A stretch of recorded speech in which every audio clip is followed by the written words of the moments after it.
Hi, everyone. I'm Autistic Ange.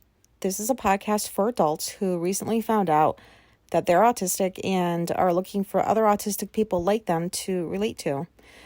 Just an FYI going forward, I get a lot of dry mouth because of my marijuana habit. So if I pause, I'm just taking a sip of water as far away from the microphone as I can get so I don't gross anyone out.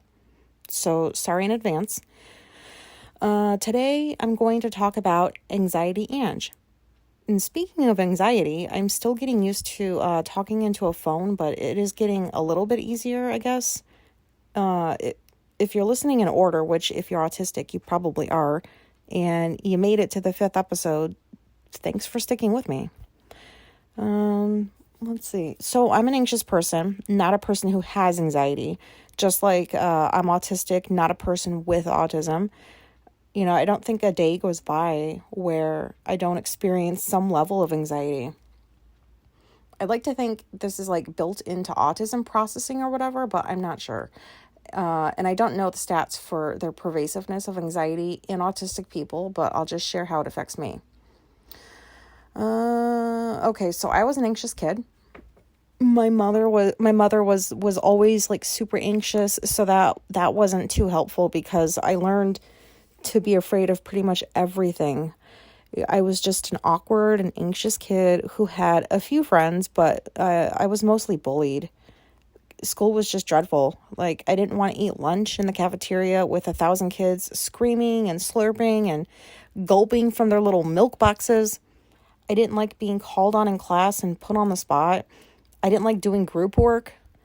When I was in high school and I walked to and from school, I took the exact same route every day. It was the only one I knew and the only one I wanted to know. And I say that because I was told by other kids there were like quicker ways to get to school, I guess, but I had already found a way that worked for me. And like, besides, who the fuck wants to get to school quicker? So yeah, anxious. I hated going to sleepovers, but I did because I was asked to. And plus I figured, well, that's what kids are supposed to do, so why not? Well, I'll tell you why not. I'm in a house I'm unfamiliar with. Where are the bathrooms? How many people are going to be in the house? Are we going to play games or watch movies? What will we talk about? Do I really have to keep a conversation going for hours with people I don't really even want to hang out with? What are we going to eat? Where am I going to sleep? Like, all the questions because of all the uncertainty. I hated sleepovers. And by the way, like, these sleepovers were mainly arranged by my mother, who wanted some time to herself and who also sent my brother on sleepovers with his friends the same times I went. So she would be friends with the moms of my quote friends, and I'd have to go even if I did not want to. And I always did not want to go. On the other hand, I'd have to have people sleep over at my house, so my mother could like return the favor or something with the other moms. And I hated that too, because now you're forcing me to entertain someone for hours and hours. I have to make sure they're not bored or, I'm going to be very embarrassed and anxious, which I was anyways.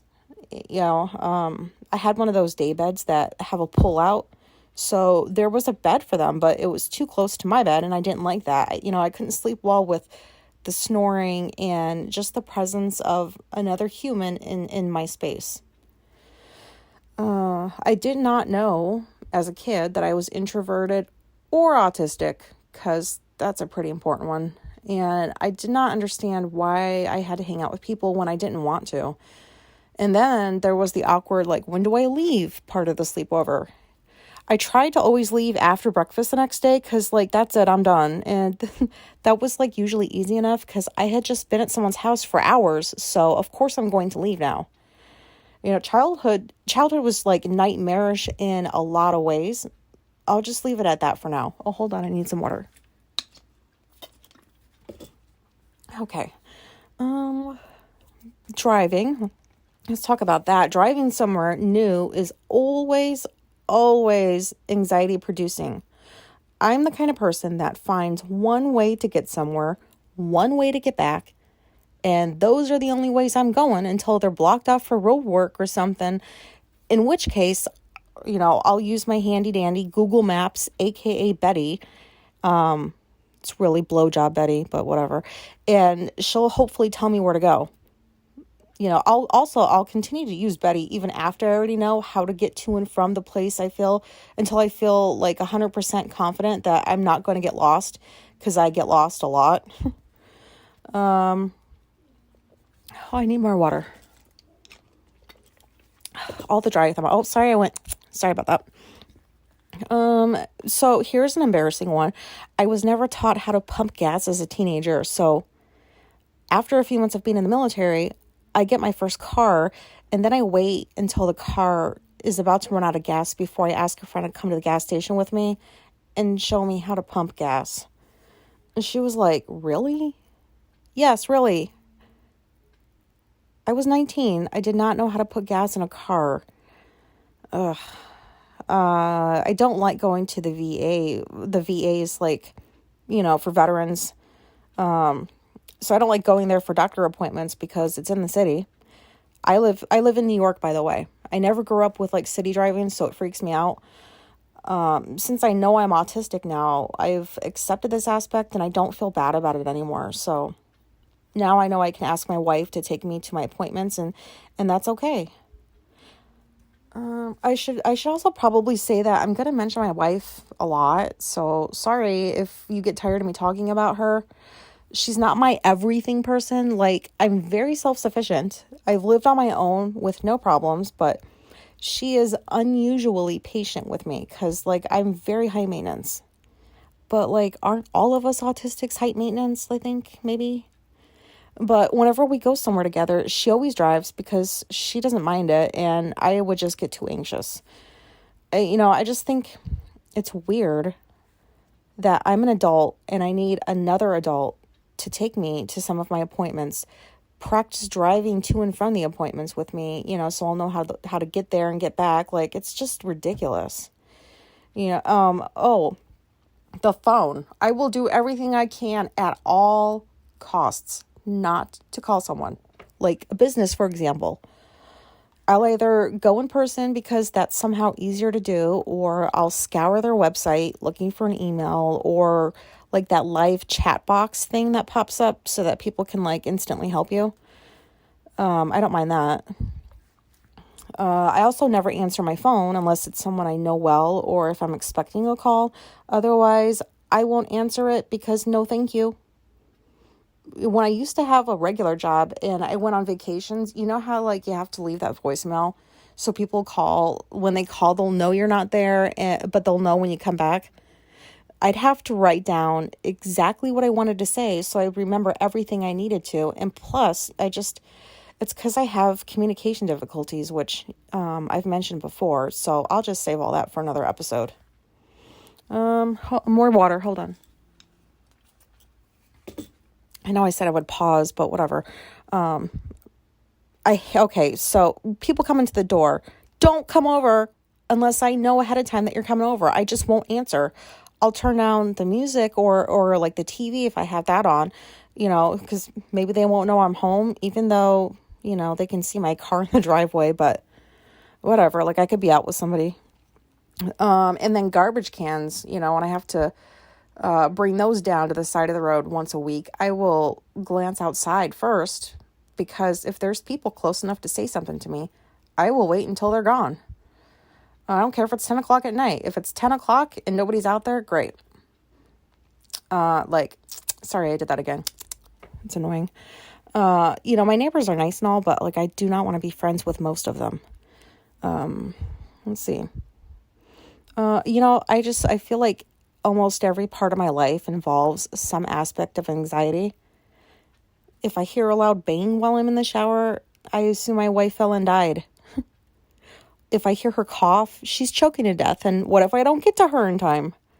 Whenever I see a cop behind me, I always assume they're about to pull me over, even though I know I'm not doing anything wrong. If one of my cats alters their own routines and behaviors, even temporarily, I will start preparing myself for their death. What the fuck? That's not normal.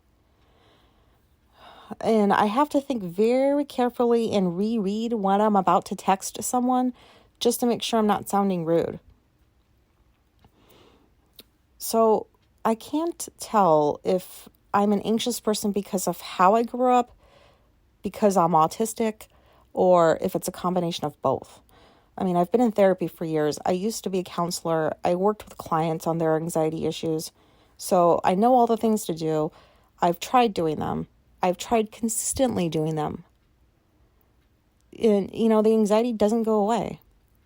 I'm getting better at recognizing when I'm writing stories in my head about things that probably are not even going to happen. And now that I know I'm autistic, I am more aware of why I'm feeling anxious about something, and I can figure it out like much quicker what to do about it. Anyway, anxiety serves its purpose, I suppose. I just wish I could be like a neurotypical and not worry about all the stupid shit I worry about. Like, how do people not worry about how they'll come across in a text or an email? Or how do they not, worry that they're late for an appointment? How can people just drive and go to new places and not feel anxious about it? Like, geez. Social anxiety is not fun either, but I will get into that another time because there are so many things that I have to say about that. Anyway. I guess that's anxiety. Yep, that's it. I can't believe I'm admitting all of this about myself, but whatever. I have anxiety over how I'll be perceived by people I don't even know. Like, what the fuck? Anyway, that's all I've got for now. This was just me recording into an app on my phone, hoping people find me and listen and relate. And maybe have a similar experience to what I had when I heard myself on someone else's podcast. All right, thanks for listening. Okay, bye.